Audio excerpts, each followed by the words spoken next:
And I'm okay with that because there was still a moment where this was very holy. We didn't go overboard. And I'm not trying to judge nobody. I'm just saying we got to think about this traditionally. Like there's something about that moment. And maybe we're too old school. Yeah, I mean, and this as you get bigger, you try to, do bigger things, and so we gotta be careful. So when we don't get big, we don't have a Kanye Christmas. Patrick coming out with the with the robe. There is a choir in Luke 2.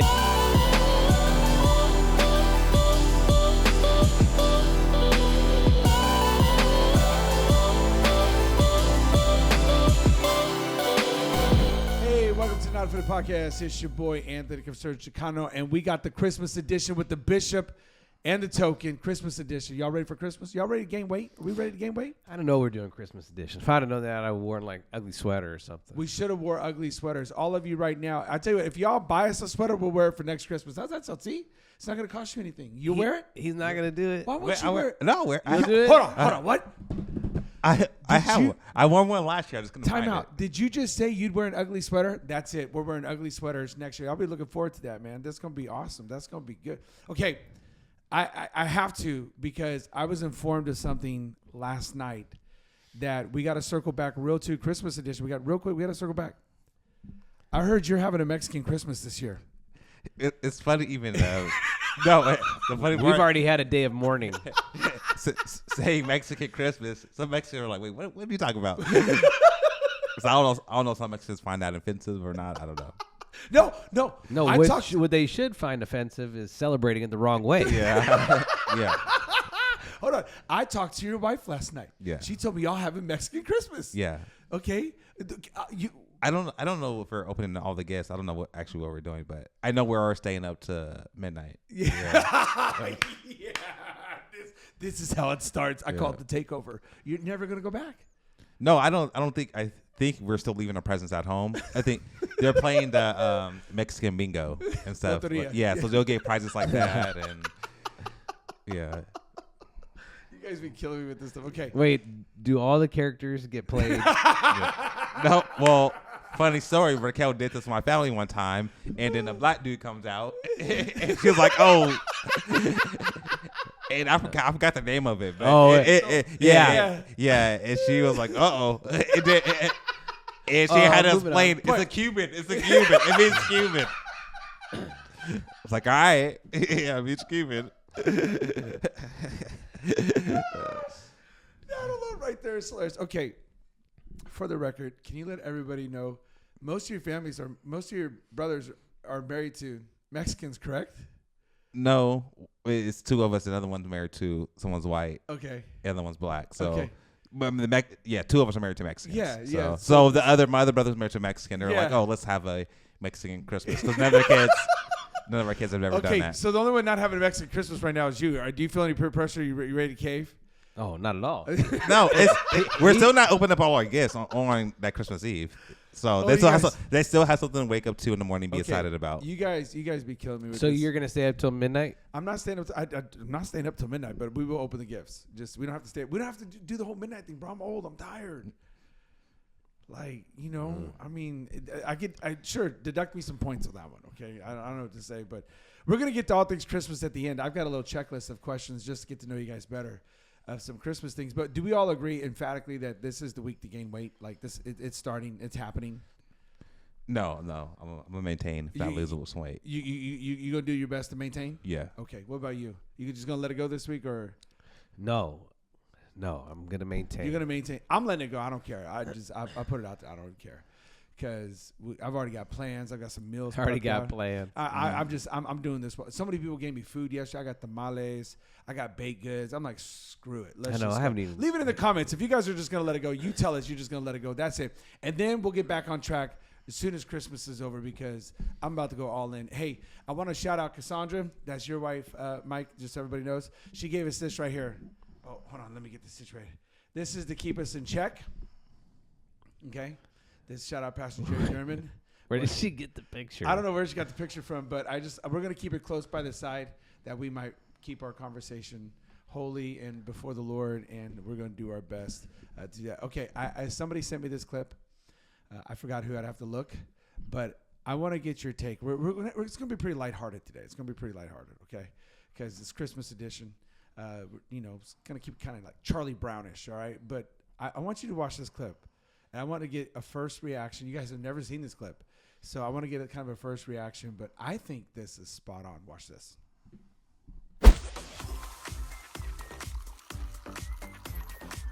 Coca-Cola senior pastor, the original, timeless, everyone compares everything else to them, has definitely said, "We've always done it this way." Pepsi executive pastor, almost the same as the senior pastor, but insists it's different, runs meetings, loves strategy, owns a Patagonia vest.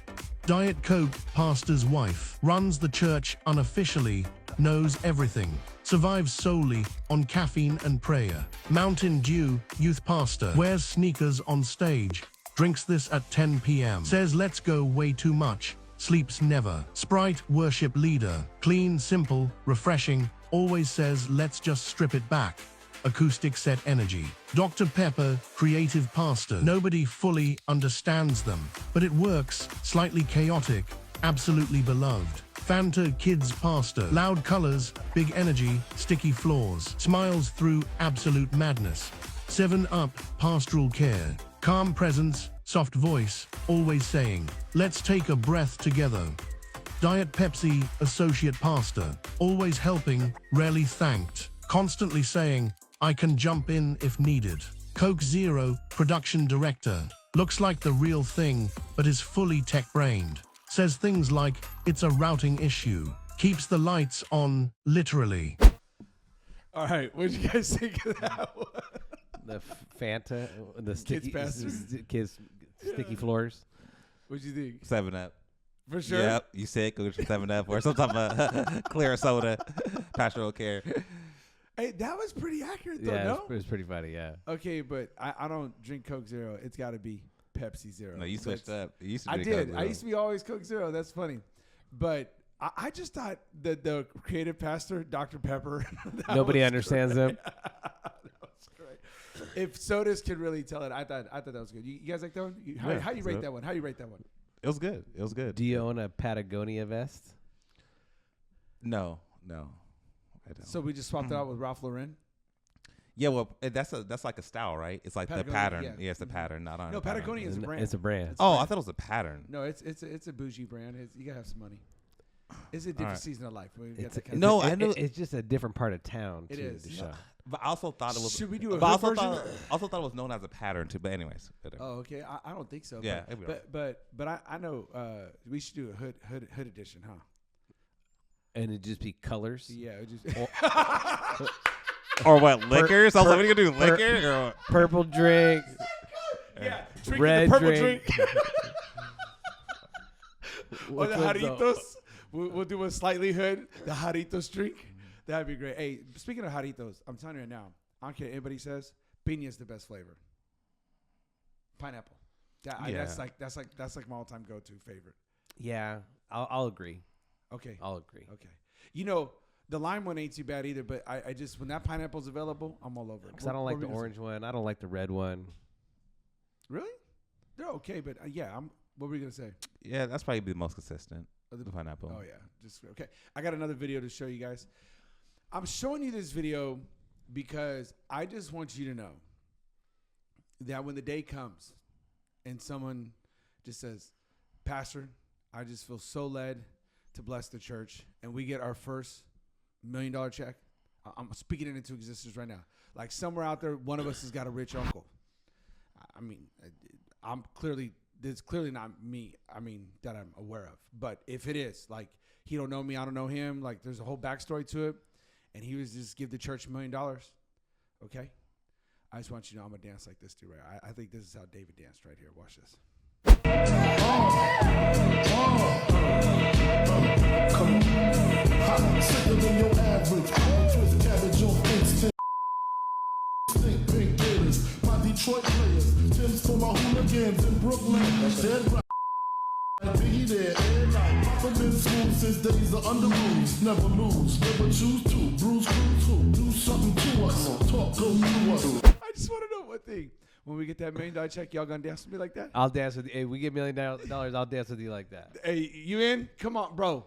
It's 20 seconds. You got to be in. We even play Biggie. Come on. For what? I got $1 million. Why do you dance like that for? We need it because We're we're celebrating. celebrating. Can we get an end zone dance as Yeah. a team? Can we go eat? You all put it in the comments. Do you want to see us do our end zone dance? Somebody gives us $1 million check. We doing an end zone dance. This is our end zone dance right here. You don't like it? What? Bro, that little I don't even know what that was. I watched that like 10 times in a row. I'm not even gonna lie to you. That was the UK version of dancing to Of Biggie. Napoleon Dynamite? Oh yeah, there you go. Of Hey, Napoleon Dynamite. okay, I'm telling you, I watched this like 10 times in a row. You got And all Patty the Batty haircut. Patty. You know about Patty the Batty? Yeah. Love Patty the I Batty. like Patty. Yeah. Just the way he comes out. Patty the Batty. Hey, I'm telling you, I watched this and all I could think of was you guys. And all I could think of was when we get our first $1 million check, boom, that's gonna be our end. Because you know, listen, not that I would know, because I don't have a winning team. Okay. But they do these things called end zone dances. When they score touchdowns. It usually means we've scored. But they're creating these things now because the NFL is fun again. We got to have an end zone dance. And so when that day comes, when it comes, and I'm believing it's going to come, Bishop, we're going back here. They're going to see us. I don't know how we're going to choreograph this, but we're going to make this happen just for the record, okay? Did that not lighten your day? That was I like that video. I could go to that video if I'm having a bad day. No, I won't watch it again. Loosen up a little bit. Come on. No, I like funny videos. Most stuff I watch is all make me laugh. He's like, I like funny videos. That's just not funny. I'm not saying it's not funny, but it's not. I don't know. How's that not funny? I don't know. That's hilarious. He feels bad for the kid. Just bad dancing. I don't know. That's the whole point. It's bad dancing. That's the Yeah. whole point. Okay. I wanted to circle back to something that we had talked about only because I once again, I don't know him. I don't know him, but his name's Jason. What is it? Jason Wilson. And Jason Wilson was on that podcast with Cam Newton. I don't know if he's a pastor or spiritual mentor or whatever. He wouldn't do the handshake, if you guys remember. I guess that really blew up on all the platforms. TikTok, Instagram, everything, right? X, Twitter, all of it. And so he went on to give an explanation, an in-depth and thorough explanation. I wanted to circle back to this because I was surprised that he said a lot of what you said, which was, hey, now that you know it's bad, you probably shouldn't participate in it. There's got to be a level of conviction. But he does a really good job explaining. And I thought, man, this is exactly what you were getting across to me, because somebody else had chimed in on a question about that. Hey, now that I know this is bad, should I still be participating? And I felt like we did a good job answering that. The answer is no, because sooner or later your convictions got to kick in. He explains his convictions a little bit. So I thought it'd be good just for those who've been following along with this story, not to hear it from us, but to hear it from his perspective, his point of view, what's going on. So have you guys seen this yet? Have you not seen it? Okay, No, good. This will I be haven't seen good first time for you too. Watch this. The outro, where Cam Newton invites his guests to point their index finger toward one camera, then extend their pinky toward another while the index finger is extended, and then they would both declare one love. As millions could tell from my facial expression, I was completely caught off guard. So when I saw that sign, something so familiar, yet strangely unsettling, my spirit paused. I knew sign language, or knew the sign language gesture for love, but I also remembered another gesture, the satanic salute, the horned hand gesture. They almost look identical. The only difference is the position of the thumb, whether it's in or whether it's out.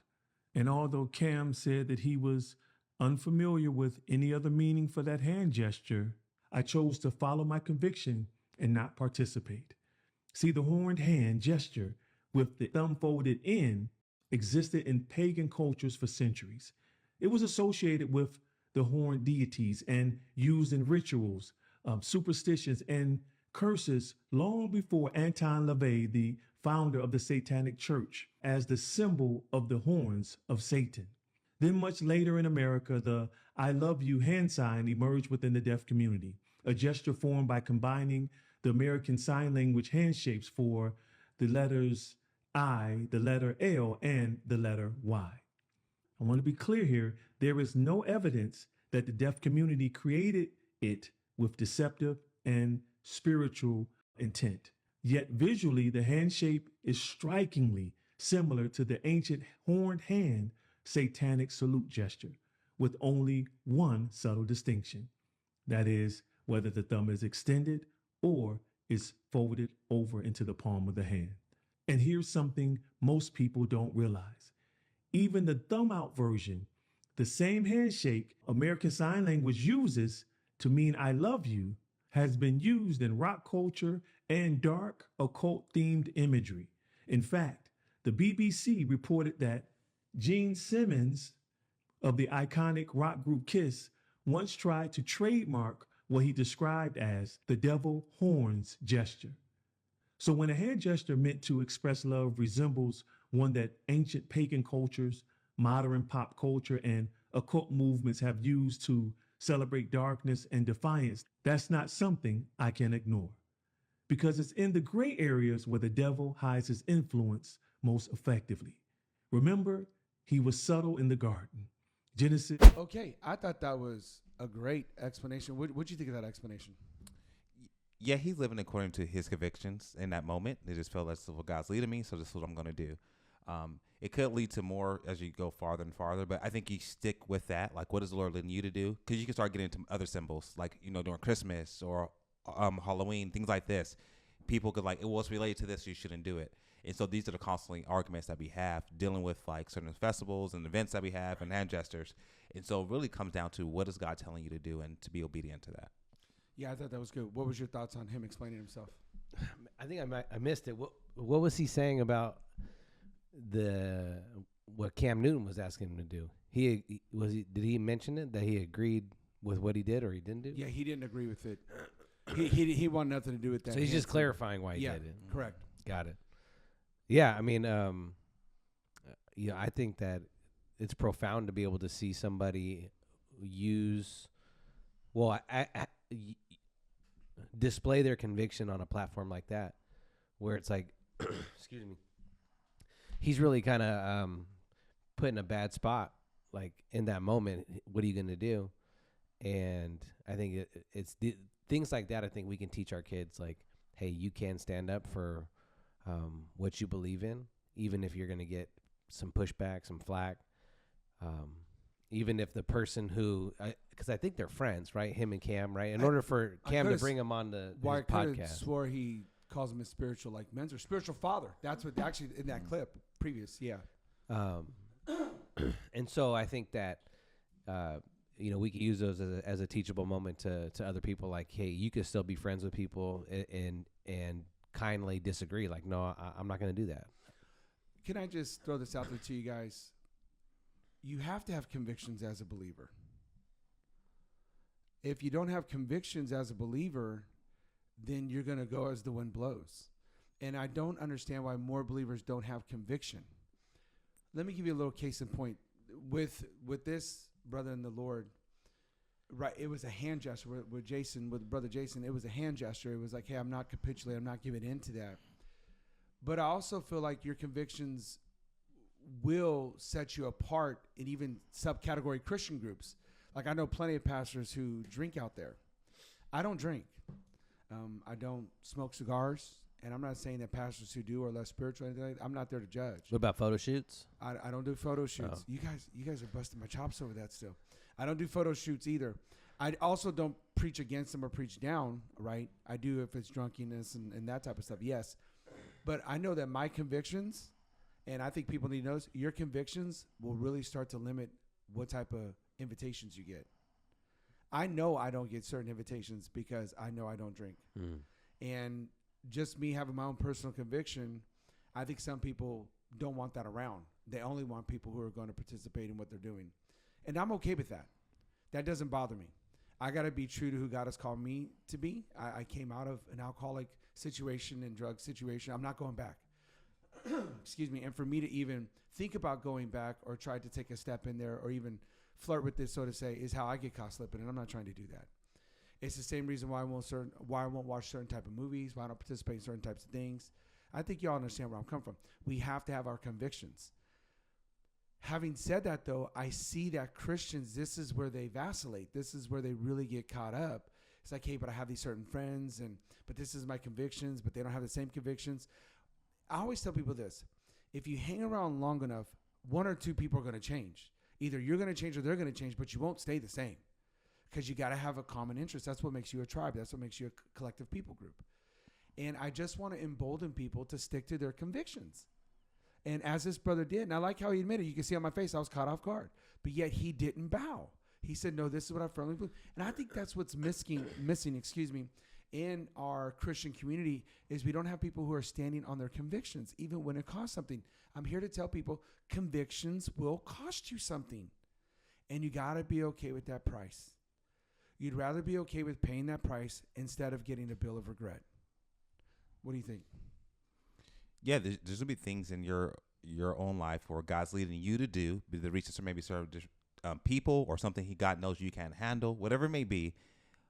Be sensitive to the Spirit and what He's leading, guiding you to, and stick true to those things. And you can share later on why, like, hey, this is why I do it. I'm not forcing you to do it, but this is my conviction. This is the way I live. And if you want to know more about it, you can talk to me about it.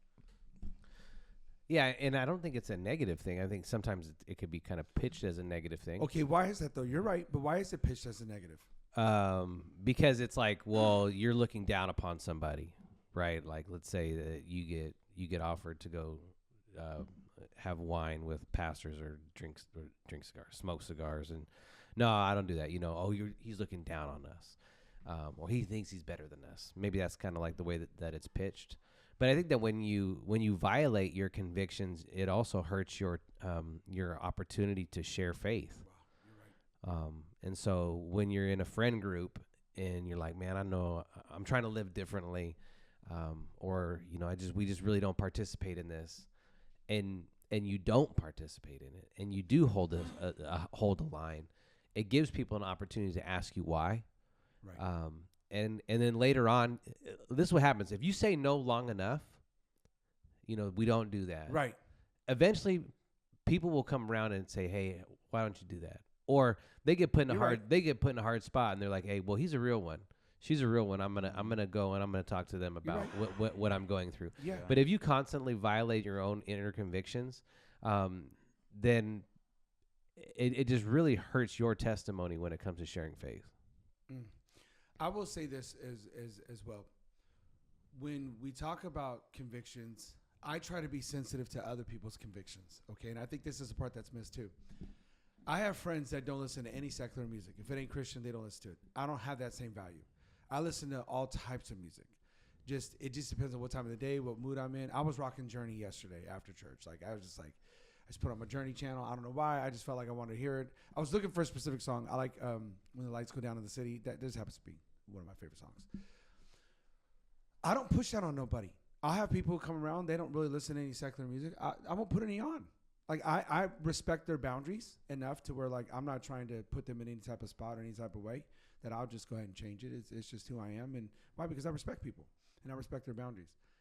I want people to know that too, it's not compromising your own convictions, but it's also meeting in the middle if you want to have good friendships. And a lot of times when you have good friendships or good community, it is a compromise of like, hey, we can meet in the middle somewhere, or, you could do your thing and I'll do my thing. And here's a word, mutual respect.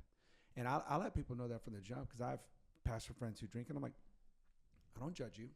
I still have a mutual respect. It's just not me. I can't go back there.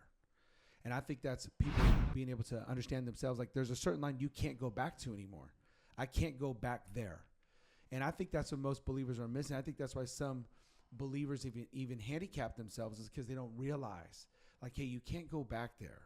You just, because every time you go back there, it just leads to something else that leads to something else. And that's why I even tell not most believers, some believers, you can't have social media, or you can't have this, right? Because it literally hoodwinks you or it handicaps you, and you have no business with it. You got to stick to your conviction of it's got to be all or nothing.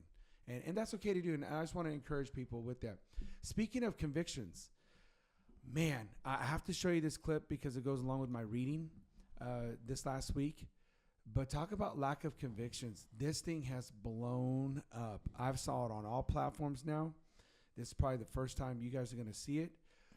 But I need help. Are we joking? Are we serious? help me to understand this next clip, okay? I left it ambiguous for a reason. I just want you to watch it. Would you rather $1 trillion or 10 minutes with Jesus? 10 trillion? 10 trillion? Ask me that question again. Let's go. Ask it again. Go. Unapologetically T. $10 trillion or 10 minutes with Jesus? Give me the $10 trillion. Okay. Because I'm going to give Jesus 10%. And me and Jesus good. I'm with Jesus all the time. He walks Okay. with me. He Yes. talks with me. Yes. He tells me I'm his own. He the one set the 10 trillion up. Give me them 10 trillion. Hey, give me them 10 trillion. I'm going to be on the altar Tuesday. Father God, in Jesus' name. Amen. Oh, God. Hey, I need them 10 trillion. Hey, Amen. Thank you, Pastor give me them Mike. 10 trillion. I'm going to come back slim, good skin, new church. Okay. We go to Mike. Mike, oh, hold on. There you go. We get Pastor Jerry front and center.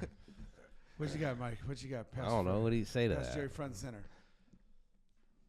I ain't listen to Angel Reese talk about anything, so Who's the other guy? I don't know. Pastor Mike. I don't know who he is. Pastor Mike Jr. We can Google him. I know he's a pastor. He has a church. It's in the South probably because I saw it had an Alabama hat on. I'm assuming, but we could look him up. But I don't know. $10 trillion.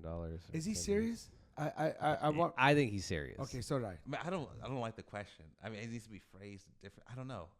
Okay, go ahead. What do you mean? No, I just don't know. I don't know what do you mean? I'm with Jesus in person? Like, what are we talking about? Jesus, have 10 minutes face to face with Jesus or $10 trillion. I don't know. I don't like the question. Well, did you like his answer? No, the question. I don't care. I really don't care. Like, I'm not even mad at him how he answered. To tell you What the do you truth, like the questions is so. It's just so ridiculous. But like, his answer was, I'm gonna come back slim with a new face, a new church. I mean, that's the problem where he messed up. But I'm gonna give him 10%. Because I think it's like you're saying, like you are with Jesus. The goal was eventually just be with Jesus in heaven at one point. But I don't know. I don't understand the what are you trying to get? But doesn't that speak to the reflection of your heart? I mean, you're allotted an opportunity that nobody has gotten outside of What, post Paul? ascension. He didn't get 10 minutes. Paul? 10 minutes with Jesus face to face. You don't think Paul got that long? I thought that was the whole point of him going into the wilderness. That he was with Jesus. The third heaven. Okay. Well, I thought his time I'll away tell you was. what, he did. No, he did. He said, "I know Guess man who I'm went to the third not- heaven." That was his time in the desert. Well, I thought it was because He did. Paul. He basically he went. He was like, no, I was appointed by Jesus. Basically, Correct. that he spent time with him. Here's what we'll do. We'll just go ahead and we'll agree. We'll just put Paul in that category. Yeah, I wasn't arguing. I was just No, like, no, I know. That was just my thinking always. I know what you're referring to because he said I spent 14 years in Damascus. I Yeah. knew a man who went to the third heaven. We just don't have a time. How much time? But for sakes, let's just do this. Yeah. Paul, we're gonna get the same opportunity as Paul, or you want money? Yeah, no, you want that between like Paul. That's okay. That's all I'm Yeah. thinking. To me, you're a pastor. This was a loaded question coming from Angel Reese, who I'm not judging her. I'm just going by her actions. We're allowed to call a spade a spade. She doesn't give off Christian vibes, the way she dresses, the way she talks, the way she carries herself. And now she may be a believer and she may be a new believer and she may be in process and working through things, which, okay, I'm okay with. That's fine. That's fine. But that is a very new believer-ish type of question too, because 10 minutes with Jesus, I've got questions. I've got a lot of questions. And I think most normal people got a lot of real serious questions. And I will tell you this, money can always be made, but you won't always get an opportunity to spend time with Jesus. So even in his answer, I felt like that was reflective of his heart. Well, I think truly, if you phrase the question, I mean, for anyone, not even Okay. an unbeliever, if you can spend 10 minutes and you know that Jesus is real, like people like a Muslim, anyone, like you get to know and speak to him directly, and you get to know that he died, raised from the dead. It's life changing for anyone more than Life-changing. anything. I mean, you literally got to have faith no more. Okay. It's like, they literally, Jesus probably going to kill you because like, hey, all right, Yeah. we messed it up. You got to have faith no more. But I'm thinking like we have this notion that money's going to solve all of our problems. Like if I get 10 trillion, first off, you wouldn't know what to do with 10 trillion. Nobody would, because there's an old movie way before y'all was born, called Brewster's Millions. Shout out. You already knew, didn't you? See that? Called Richard what? Pryor. Brewster's Million. Brewster? Richard Pryor. Brewster's Millions. With Richard Pryor. With Richard Pryor. It was clean. Thank you. Really? See, I knew y'all was going. They was judging. See, I knew this already. Thank you. It's No, a clean not movie. judging. He's just Richard. Richard's Richard. Well, Richard is Richard, and Richard was before Chappelle and all these guys. But it was good. It was a good movie. The whole point was, it was this misnomer of how much money, put in perspective, like how much money $1 billion really is. So he had to spend this money in a certain amount of time, and he couldn't do it. It was almost impossible, because you start buying stuff and you realize that stuff that made you more money. And so there's this ism that if I just have more money, then all these things will be solved. And that's what I didn't like about him. You're a pastor. Well, I mean, I think if his answer really was like honest, I don't know. They're just joking, so it's kind of hard to tell. Man, we talk about a time where you could have shared faith and you didn't. I mean, that's a big fumble right there, where you could have really told Angel, "Hey, look, I know you got a lot of money, Angel, but No, she don't. She plays women's basketball. No, she's one of the most highly sponsored people. What? She make $10,000 a month? no, she No. probably doesn't make any money off No. basketball." No, But no, okay, she don't. got it. She don't make no money off basketball, but all her endorsements, sponsors. Gotcha. Yeah. I didn't know what she looked like. It was the first time I ever seen her in my life. Actually, I this is the longest I've ever looked at her. Yeah. Because the other times they posted her, she hasn't been wearing hardly anything, just for the Oh. record. So that's why I've stayed away. So he had an opportunity Yeah, to be like, "Hey," she has a huge fan base. Absolutely. and a lot of people are probably watching this. Right. I'm sure there's 1,000 likes, Right. 500 replies. Right. No, that was off somebody who reposted it. Okay, the reason I bring this up, as you guys know, I'm going through Luke with the fam, right? We do, so we're Luke 22 today. I thought how serendipitous, right? How crazy that this comes up today when I knew I was going to show you this clip. Let me read you Luke 22. This is 3-6. Then Satan entered Judas, surnamed Iscariot, who was numbered among the 12. So he went his way and conferred with the chief priests and captains how he might betray Christ. And they were glad and agreed to give him a sum of money. So he promised and sought an opportunity to betray him to them in the absence of the multitude. Judas had a price. Judas was willing to sell out Jesus for a price. And I feel this is indicative of us. But this problem didn't just jump on the scene. I literally put in my Devo today, the enemy is looking for a Satan moment in your life. A Satan moment is when you give in to the flesh. It's when you give in to a weakness. He's looking for those moments, those Satan moments. In other words, those fleshly moments of subtleties like in the garden. He's looking for an in. Judas has always had a problem with money. That's why John rats him out and says he used to help himself to the tithes and offerings. And Judas only said that not because he cared about the oil or about the woman, but because he cared about the money. We are given little insights into Judas's life that this money was always a problem. This greed, this lust, this desire to be this person of importance, to be this person of prominence, to be this person who had a substantial amount of wealth in society. He wanted that. And all the devil was looking for was for a moment. And he got that moment. When the moment came to sell out Jesus and they gave him a price, he said, I'll take it. And the devil was setting him up for that moment. It was all leading to this Satan moment. And that's what I'm saying. If you don't have convictions, it's in the small things. It's in the small things. If your cash teller person gives you back the wrong change, it's not a blessing of the Lord. It's a test for you. You'd be like, hey, excuse me, you were only supposed to give me back a 1 and you gave me back a 10. I don't want you to get in trouble. You find a wallet on the ground and it's loaded with cash, that's not a blessing of the Lord. Go find the owner and give it back.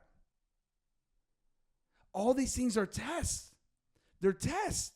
Why? Because the enemy is just waiting for a moment. And if we don't stand on convictions, if you're at the gym and you flirt with that girl and you already know better, he's looking for a moment. That was just a little lure. That was just a little tease. The bigger test is coming. I love that same guy, Jason Wilson, gone on was talking about that Michigan coach. He said your problem started a long time ago. It just manifested in that moment. But your problem started a long time ago. You didn't deal with the small things in your heart. Judas didn't deal with the small things in your heart. And I'm telling you right now, that pastor better start dealing with those things in his heart. From pastor to pastor, you got to check yourself. Because something's coming. Because if all it's going to take is some money and you'll renounce Christ and you'll walk away from your faith, the devil will give you money. The devil will give you money. That's what I heard. After reading my Luke 22, I was like, man, Jesus, search me. Search me. Because I don't want to go out like that. I don't want to go out like that. And so that was my, I don't know, I went on like a little preaching sermon right there, but that was my Luke 22 moment. It just tripped me out. Satan entered him. In other words, he cracked open the door and Satan welcomed himself on in. And so I just tell people, you got to watch those moments. So anyway, that was my reading for it. What'd you think? My little Luke 22 sermon right there. It was a pre-Christmas sermon right there. Not preaching that on Christmas, by the way. That's not candlelight service? That's not a candlelight service right there. Yeah, no, you have to check yourself. You have to be careful of those little things when they pop up. Those things you feel like no one sees. It's not that big of a deal. You can easily get away with. But you just have, again, your personal convictions of like, no, I want to live for Christ. This is what it looks like, no matter if no one else sees it, especially when you know you can get away with it. I know I can do this. No one's going to know. I'm going to be good. Even if I did get caught, then wouldn't that be a big a deal? Are you still going to honor God in those things, in those moments? Yeah, the principle of the little things become the big things. It's always the little things. And I mean, in any area of your life, if you want to see a change, a positive change, you start with the little things. They compound. And then vice versa. You will believe, you will lie to yourself. And the little things it's just a little thing. I'm by myself. Nobody knows. It's just, it's just a look here. All those things, they also compound. And the enemy just continues to set you up. Yeah. What about you guys? Would you read this? Would you? I mean, I know we're in Ezekiel. Today was a little harsh. You'll be punished like never before. I was like, ooh, that doesn't sound good at all. But anything past Ezekiel? Yeah, Ezekiel had a hard life. You don't want to be that prophet. That's what I was trying to tell people in the message yesterday. Every time the angel of the Lord came, it wasn't exactly good news. Yeah. No wonder he was scared. Mm-hmm. You'd rather be Daniel, Jeremiah, Isaiah. No, Jeremiah. No, not Jeremiah got stuck in a well, remember? Like they buried him in a pit and he had to lay on his side, got some boils, had to shave his head. Ezekiel had to lay on his side? Yeah. Well, First it was human poop. Yeah. Then he was like, No, I can't be defiled. I can't be defiled. All right, use some cow poop. I was like, man. Then he had to flip over another side for Judah. I was like, man, that's a hard life. Takes a third of his hair. Down. This was in a den with some lions, but he was all right. Because they didn't They take a bite out chilled. of it. Yeah, They they didn't take a chilled. swipe. Daniel had it good. Now that I'm thinking about it. He can eat no meat. Man, Daniel's going to find out right now. Is this going to work out? Yeah. Anything else stick out to you about Ezekiel? Ezekiel 1 really stuck out to me in the fact that, he's taken off by the Babylonians, and you had preached a sermon talking about dealing with disappointment, and I just thought about like the life of Ezekiel, and probably at one of the most disappointing times of his life, God shows up really big and gives him this vision. Yeah. But just how when we're dealing with disappointment, we have many options on how we're going to deal with it. Process it. Yep. And like sometimes in our lowest of the lows, we feel like God's not speaking, or we turn to other things in order to try to get some of the answers of life. Yeah. But in that moment where, Ezekiel should be celebrating his 30th birthday, being installed as a priest, he waited all this time for this kind of big moment in his life, and he's stuck by the Kabar River and, in captivity where half the other people are still back home. I'm telling you. So anyway, it just had me thinking about like the holidays, and I had shared this prayer the other day, that the holidays can be very disappointing. In the sense of like you thought life was going to be different than it is right now. Yeah. You thought someone's, a certain person in your life would be around, but they're passed away, and now and so how you deal with your disappointment, and so seeing Ezekiel and God show up so big in such a disappointing time of his life just encourages me that when I'm dealing with disappointment, that to lean in, because sometimes in my deepest of the deep pain that I may be in, God speaks the loudest and the most clear. Yeah, that's good. That's good. What'd you have written down? Yeah, this the fact that he had to go and speak to these people, or say God said are hard headed, and they know your language. There's no barrier. They're your people, and they're not going to listen. They didn't listen to me, and they ain't gonna listen to you. And he tells them, no, like this is your responsibility though, and if you don't go do it, their blood's on your hands. Watchmen. Yeah, he's like, I've called you to this, and this idea, this what did God call you to, and that's what you're supposed to do. And don't look at other people and see, oh man, what they're doing, man, looks a lot more fun. It seems way more fruitful, but did God call you to it? Yeah. Do what God called you to, even though if you're not getting where you personally want to be, maybe that's what God has for you. He's telling him, hey, you ain't gonna get no results. But if you don't do it, it's your fault. Right. But if you do it, it's gonna be on them. And so just remember, okay, what has God told you to do? Be obedient to that. And the results are up to him. And a lot of times it's easy to say that until you don't get the results you personally want. And it really tests your heart. Okay, am I really for what God's calling me to do? Am I really for the people he's called me to, even though this is difficult and this is hard and I'm not getting where I wanted to be? Like we talked about, many times before, going into a community without a lot of money. Your church can go really big and you still ain't got nothing. And you're still trying to figure it out. Yeah. It was like, well, is that what God called you to? Or you want to go somewhere else where you can get bigger results, where your paycheck could be bigger. And so really dealing with that in yourself, we see from him, and he tells them, like, hey, go be courageous, be strong, keep moving forward. And I think that for our personal lives. Yeah, I couldn't agree more with you guys. That's a good take. So we get on track. Excuse me. I think we need to get on board. I'll use that better, with understanding that God has a certain way things are going to get done. And we're not to be the end all, begin all, or end all of the people who define success. Mm-hmm. The reason I say that is what you just brought up. He told Ezekiel, you're going to preach and no one will listen. And just the way you said it was perfect. And by the way, Ezekiel, if you don't preach, then it's on you. But if you do, then it's on them. But still, no one's going to listen. Mm-hmm. So in other words, you're going to go up to bat. It's going to be the best pitches you've ever seen, and you're still going to swing and miss, even though you're capable of hitting home runs. Mm. Okay, thanks. So what you're basically telling me is I'm going to fail. Yeah. Mm. And God says, but you're not a failure because you did what I asked you to do. So many times we go by buts and bucks when we talk about church growth and all that, when really, are you just doing what God has asked you to do? Because the results may vary. Mm-hmm. And I think that was a very, very well said. I just wanted to reiterate that. You think of a pastor maybe in a small town. Yeah. They have a church of 100 people, and it's like, God's looking at it like, man, look how great he's doing. But we don't see that. There's no live stream. There's nothing. You see the church with 30,000 people, and God looks at it like it's the same thing. Right. No, look at what he's doing. He's being obedient to the city and the place I called him to. And that's all that matters. If we learn anything through Ezekiel, that's all that matters. You be obedient to what God asked you to do.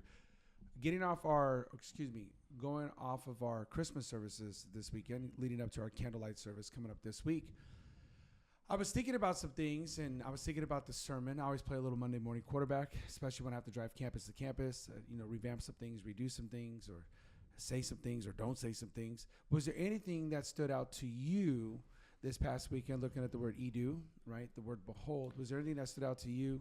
I talked about shepherds, of course. I've talked about the place of Bethlehem as I shot a video there. I also talked about the prophetic words, the promises, that unto you to this day, good news. Was there anything that stood out to you guys in the message that you just wanted to circle back to or talk about with our congregation, our people?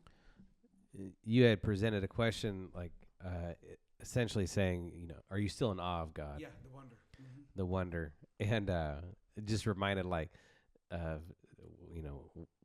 one of his kids, like he looked at a dollar bill the other day. He goes, whoa. And so, do you look at a dollar bill that way? Man, you got one? Let me get one. And so anyway, I just was thinking about that question. It's like, because I think you'd say, do you look at the sunset and just think like, man, this is God's creation. And even just as we slow down, looking at my kids, it's like God's the only one. People are trying so hard to have children. It's like God's the only one that opens the womb. Yeah. And so just different parts of my life, like, do I still just sit back and be like, man, like, I can't believe you've done this. Yeah. And so that's my challenge for myself this week, just to slow down and just look at the little things that are really big things, and just be in awe and just be thankful. Yeah, that was my close. Yeah, the wonder. Mm-hmm. Yeah, it's funny. I think of like Trump and how people will, even people who like him, like don't like the way he talks sometimes. Yeah. Because like it's not dignified for your office. Right, correct. Like you shouldn't talk that way. Correct. It doesn't fit what a president should be. Right. And you look at Jesus coming and the way he came, it's not dignified. It's No. you're not in the position you're supposed to be as the creator of the earth, Yeah. as the King of Kings and the Lord of Lords. This is undignified what you're doing. Right. That you come as a child in a manger to these lowly people, to this lady everyone thinks is probably sleeping around but claiming to be a virgin. Like all these things, like this is not fit to be our savior. Like this doesn't make any sense. But this is the way he chooses to come in this humble manner. And it always reminds me of the point I love about Christmas, like Philippians 2. I always go to that. It was like, no, he who had equality with God didn't take it as something to be used, Right. but he humbled himself to become a man. Like that's our savior. Like even that we should also take that. This is have the same mindset that we should be willing to humble ourselves. That when we look at the Christmas story, who are we to have pride? When we come and see that God humbled himself. And what I said at the end of the service, because this really hit me, if you're not willing to drop your pride and really humble yourself in this moment and do what God has called you to do, you're going to miss it. You have to be willing to humble yourself. Because Jesus humbled himself, we all have salvation. We all have a way back to God. So that's how important it is to be humble, and that's how much pride will rob you of what God has for you. So good. I gave a little sample yesterday of what's going to be our candlelight service. Behold the hero, the unlikely hero. The story on paper doesn't read like a good script. It's not the script that you want if you wanted to have a blockbuster movie. It's not Avatar, Fire and Wind, or whatever the new one is. It's, I think of some of the Christmas movies. Godfather came out about that time. Die Hard came out about that time. The movies they try to release around Christmas, they're anticipating it's going to be a blockbuster. Mm-hmm. They're anticipating big money moments, so to say. And our script doesn't read very well. You've got an unwed teenage mom who, presumably people think either Joseph did something or she slept around. You got a father who's about to be on the run because of the rumor of the child that she's supposedly pregnant with is going to cause a stir. So you got a fugitive father, an unwed mother, and a baby who's completely dependent on mom and dad, living in a cave in a borrowed trough with a couple of Bedouins, shepherds that come by and are like, they're going to vouch for the whole story. This does not exactly read very well. This doesn't read very well at all. So you mean God, who created the heavens and the earth, limited himself to a baby? And we're supposed to worship this little 6 pounds, 8 ounces? Oh, come on. This doesn't read like a Percy Jackson's type of, and the Olympian stone. This doesn't even read like a Lord of the Rings. It's not, there's no real characters. There's no real fight. There's no real, you got a little backup choir with Gabriel. That's about the most threatening thing we see is Gabriel. It's not even Michael. And Michael's the one that fights. It's like we get Gabriel. All he does is pass notes. It's like we can't even get that right. And then we get a choir. We don't get an army. We get a choir. And everybody's supposed to be impressed. All right, that's great. It doesn't read very well. Behold the unlikely hero. But yet, I just submit to everybody. But yet, there was one group of individuals who were completely terrified. And it was the demonic realm. Mm-hmm. It was the devil himself and all his henchmen who prompted Herod, who prompted Caesar. It was the enemy himself who was so terrified that heaven touched earth, that he literally commanded and demanded that all kids 3 and younger be murdered. So all I'm saying is, are we missing it? And do we still miss it? That something so cataclysmic, something so divine, something so incredible happened that we should still be in awe and wonder and make sure we hit moments to pause and reflect. I say that to say this. Do you think churches that are doing these big productions are doing less of a service or more of a service? So I'm going to show you a clip or two. And I just have a question. Are they doing less of a service or more of a service when they do something like this?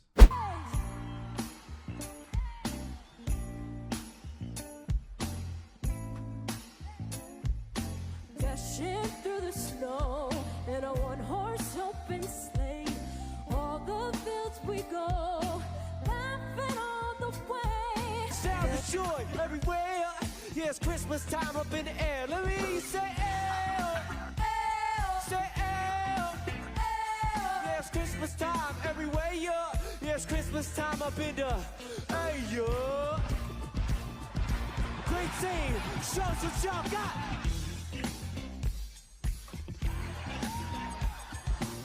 Hey, red team, y'all can't let them do you like that, man. Show 'em what it is, bro.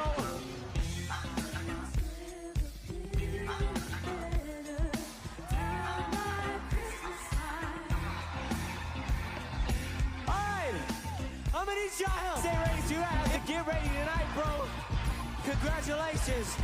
Ladies, let's show 'em how we do it.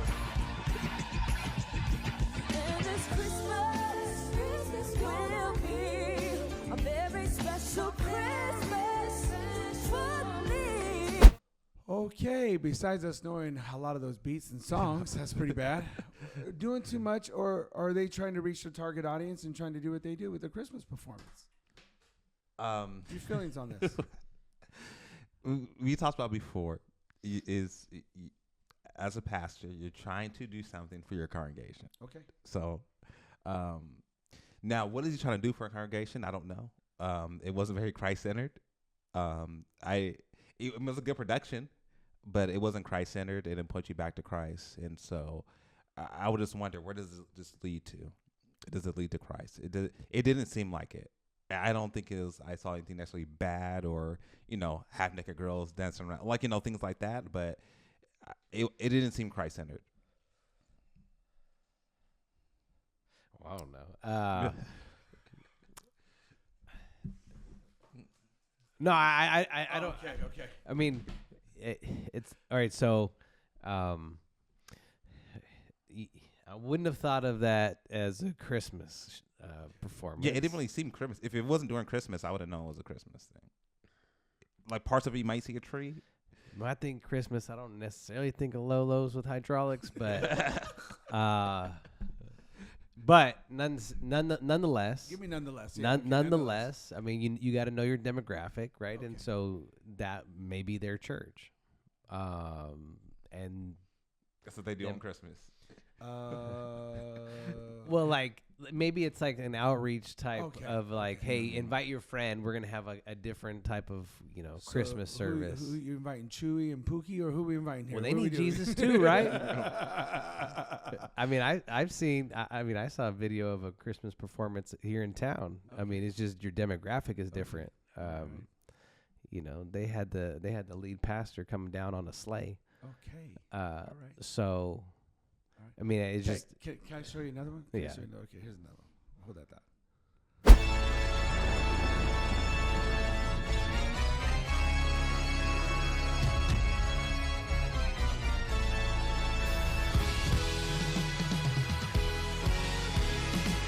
You're not gonna steal this Christmas Grinch. Nah, No, no, no. no. King of the sinful slots. Stealing toys from tots. Brain full of spiders and evil plots. You're as good as the worst. Sly as a fox. You say, oh.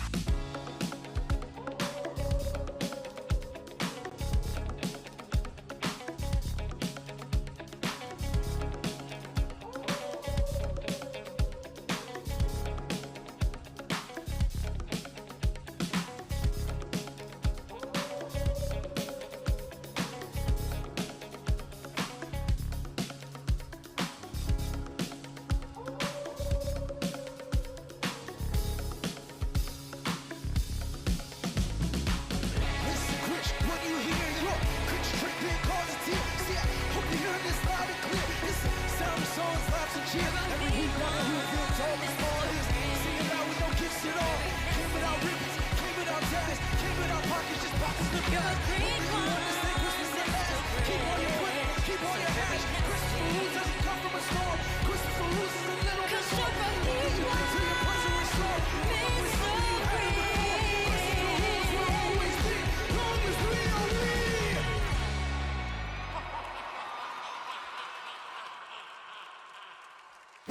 Okay, that get any better? No, it didn't get any better. It's a little Michael Jackson at church Sunday morning. Yeah. Yeah. I'll take the hydraulics. Okay. Okay, if I could be honest, I don't have a problem with doing outreaches. I've got no problem with doing that. I've got no problem with the cars on stage, the choreographer dance, the break dance. I've got no problem with any of that. I think time and place. I think Christmas is already so surrounded by consumerism and commercialism. I actually think if we follow the true Christmas story, it's just stripped down of all that. It's the focus is on a quiet night, a silent night, a holy night. I think, honestly, if I could keep it 100, I think this is where the Catholic Church gets it right. It's not about consumerism. It's not about, commercialism. It's really not even about you. It's about you hitting the pause and saying, all eyes on Bethlehem's manger. All eyes on what God wanted to give you. God didn't want to give you entertainment. He wanted to give you Christ. As much as I like that looked like a Monte Carlo to me. As much as I like that Monte Carlo, and I do like me a Monte Carlo, it's not what he wanted to give me. He wanted to give me Christ. And I think in order to push against the culture, to push against that grain, we got to bring it down and put all focus on the baby in the manger. I know people are going to say, well, it's creative, and this is what they're doing, this is how they're doing it, which I get. And by the way, I'm not here to judge. Do what God has called you to do. Go back to being obedient to what God has called you to do. I just think there are certain times, Christmas and Easter being one of them, we have to slow that down. And all eyes have to be on the main thing. And we have to keep the main thing the main thing. What do you think? Yeah, I mean, me personally, if I had a family member come, I want them to experience Jesus in His presence. I want songs that point you to that. Yeah. I want what's the song? Let's song that song yesterday. I want you to get that Holy Night. I always want to say something different. Holy Night. I want that song. Yeah. Like I want these moments. I want these iconic songs that been moving people for years, leading people to Christ. I want a message that's pointing people to Christ. If I'm bringing someone, that's what I'm hoping for. Mm-hmm. I'm hoping for that moment. I'm not hoping for them just to be entertained. I'm hoping them to walk away with something that no one can steal away. And so that's just me personally. Well, hopefully there's in those Christmas performances they do that. I mean, we only saw a minute, right? So, but I'm sure there's a message. Hopefully there's a message, and hopefully there's some worship music. It's just hard to compete with that. Your sermon would be really good when we strip all the lights away and everything else. So the dude standing there with the mic. It brings up a good point. You bet. I mean, do I think it could happen? Yeah, you got the Holy Spirit there, but man, you put it on this big production. Now here's a guy with a mic standing there in front of you. What's he really got to say? Yeah. Well, he could. I mean, I hope so. I truly do. Like genuine hope people got saved on our services. Yeah. But saved to what though? I hope they come to know Christ. What Christ? The Christ that entertains? Well, I mean, hoping. See, this is what we're left with though. Yeah. Somebody once, I think it was John Piper that said, if Paul could only come back, what churches would get letters? And so the hashtag has been, they're getting a letter. I think we walk a fine, once again, can I say this? Had this been some sort of outreach, a Father's Day, why not do the Father's Day? Just don't put men on poles. We've talked about that, right? No men on poles. But had it been a Father's Day and you had a car show, let's go. I'm down. Even a first conference where you're trying to get everybody hyped up about Christian faith and all this. Okay, I just feel like there are certain weekends. Where's the respect? Where's the respect? Where's the respect? Where's the traditional respect? That's clearly what I'm asking. Like, where's that reverency of like, hey, yo, slow down. All eyes on Christ on this one. Like, this is a holy moment. Like, this is sacred, not secular.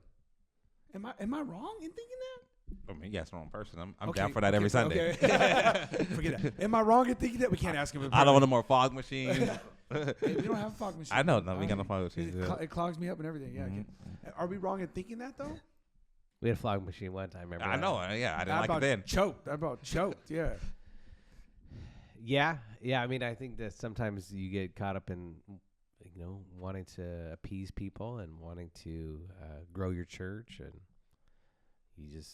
sometimes you just do too much. Yes, this is a classic case, in my opinion, doing too much. I'm just saying, traditionally, we got. Bottom line, we got to keep our hands off certain Sundays or certain themes of Sunday. That's all I'm saying. I don't mind. Like I went to a church or something. They had a little light show, right? Because it was a family service. They gave the kids a little light show to Jingle Bells. No, to Carol of the Bells. They did like a little, orchestra type of light show. I thought that was cool. We went on and had phenomenal worship, a phenomenal word, a response time. It was great. And I could see how you did that. A little something for the kids. Like, I mean, because you got 7, 8 year olds, and that makes sense. And I'm okay with that because there was still a moment where this was very holy. We didn't go overboard. And I'm not trying to judge nobody. I'm just saying we got to think about this traditionally. Like, there's something about that moment. And maybe we're too old school. Yeah, I mean, and just as you get bigger, you try to, do bigger things. And so we got to be careful. So when we don't get big, we don't have a Kanye Christmas. Patrick coming out with the with the robe. There is a choir in Luke 2. Da- It said a dancing choir. like Kirk Franklin. You're just like, Hey, there is a choir in Luke 2, the heavenly host. That's what I'm gonna call that choir, the heavenly host. Okay, let's get to know you guys. I'm gonna shoot off some random questions as we close. We say Feliz Navidad to everybody here. We good? I'm over here hitting stuff. I got all excited. Okay, good. Okay, because I got all excited with these questions. We're gonna start with you, Token. Here we go. We're gonna get to know P. Mike Cook right here, Pastor Mike Cook, aka MK Deuce, aka the Token. I ain't gonna know any answers. Okay, yeah, you are, bro. These are easy. Just be you. Okay, don't forget to like, share, subscribe, and if you feel like they lied on this podcast, that's not really the answer. You put in the comment section right now. Here we go. Okay, Mike, rapid questions. Here we go. These are Christmas questions. Give me your favorite Christmas movie. Home Alone. Okay, I was gonna say it doesn't have to be a Christmas movie, but it came out during Christmas. Oh no, Okay. these are rapid questions. Give me favorite food for Christmas. The Reese's Christmas trees. Oh, those are good. Okay, can't blame them on that. Favorite song. Favorite Christmas song. Mary, did you know? Okay. Your most favorite gift you've ever gotten on Christmas. Jordan 11s. Who? The Jordan 11s, Concords. Oh, I was in middle school. That's a good gift. That's Yep. a good gift. Okay, do you still have them? No. Okay. Thanks, Mom. No, appreciate it. Do you wish you still had them though? They'd be worth some money right now. Yes. Be good. Okay. Not that $1 trillion though. Okay. Give me your favorite Christmas moment. Oh, I don't know. You can choose any. Told you those are some questions I won't know. I don't know. Could be a church. Could be with the family. Favorite could be Christmas moment? just a memory. Favorite Christmas memory. You can pick a few if you need to. I don't know. I really enjoy spending Christmas morning with my kids and my wife. I don't have a favorite memory. I don't know. We're gonna go through. Okay. All right. Bishop, to get to know you, give me your favorite Christmas movie. Home Alone.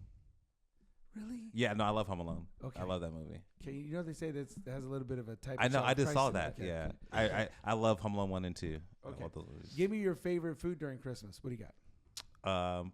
Probably ham. Ham? Yeah. Okay, what kind of ham? Honey baked Yeah, ham? honey baked, Okay, like honey baked ham. Okay. Give me your favorite Christmas song. It's funny. It's "Mary, Did You Know" by CeeLo Green. that specific one. By CeeLo? By Yeah. CeeLo? Oh, it's so good. It's really good. Okay. All right, I gotta listen to find it. It came out when that Bible series came out. Yeah, And the Bible Experience? he did the Bible series. He did that. It is really good. Okay, we're gonna go look. I That up. didn't know anything about CeeLo Green until that point. And I was like, this dude can sing. Oh, he grew up in the choir. Church Yeah. choir. No, I didn't know anything about him. Give me your favorite Christmas gift. You know, I really couldn't remember, but when you talk about Home Alone, so you know the little tape recorder thing he had. I Yeah. got that for Christmas one Okay. year. God, I'm sorry, I loved Home Alone. It was like you could speak into Yeah, you it, can right? speak to it, and it speaks back to you, rewind it. Yeah. Okay. All right. Do you have a favorite Christmas moment or Christmas memories or any favorite Christmas memories? Nothing specific, but I know early on when I first got married, like all the holidays were just exciting for me. You know, to spend time with my wife, get to know her, and go to family stuff and get to know her family. It was just driving back and forth to my dad's still. Like I was always just really excited for that time early on. Yeah. Oh, that's cool. So for me, favorite Christmas movie? Gosh, I don't have a favorite movie. What was that? I do love Elf. I do love the Santa Claus. I love all of that. I like the Santa Claus too. Yeah. My kids just watched that first time. Yeah, I could quote both movies. I have a hard time. We had a tradition of always watching Lord of the Rings and The Hobbit leading up to Christmas. We'd watch every single one of them. That's like 80 hours of movies. Favorite food, y'all already know where I'm going with this. It's tamales on Christmas. I can't help it. It's all I know. It's where we prime rib. Prime rib is now there, but it's the go-to is still tamales. It's still Prime rib tamale. prime rib. There you go. Oof, never thought of that. That's a winner. Thank you, Bishop. Appreciate that. Favorite Christmas song. Traditional Christmas song is "Oh Holy Night," hands down. Not even a question about. Favorite Christmas song? Do not judge. Do not judge me. Do not judge me. But I like a good George Michael's Wham, aka Last Christmas. That is just my jam. Judging.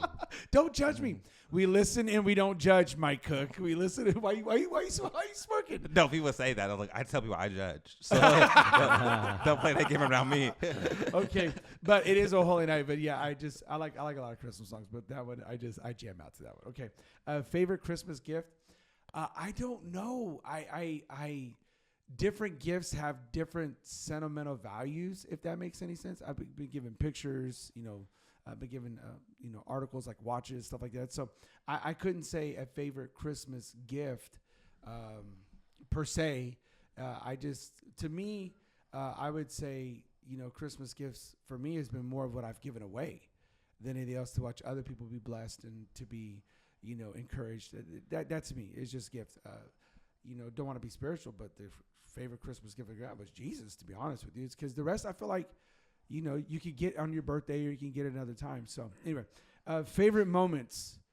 I love our Christmas Eve services. Like, those are my favorite Christmas memories, going to In-N-Out afterwards, and the tradition remains where we buy the people's food behind us and to watch their face. And sometimes it's just two people and sometimes it's a carload of people, but to watch everybody from the cashier to everybody else, like, those are the memories. We've had memories where we've gotten up and fed homeless people, and I just love hanging out with people afterwards. As you guys know, people come over to my house in the evening, and we usually have fun and play games and do all that stuff.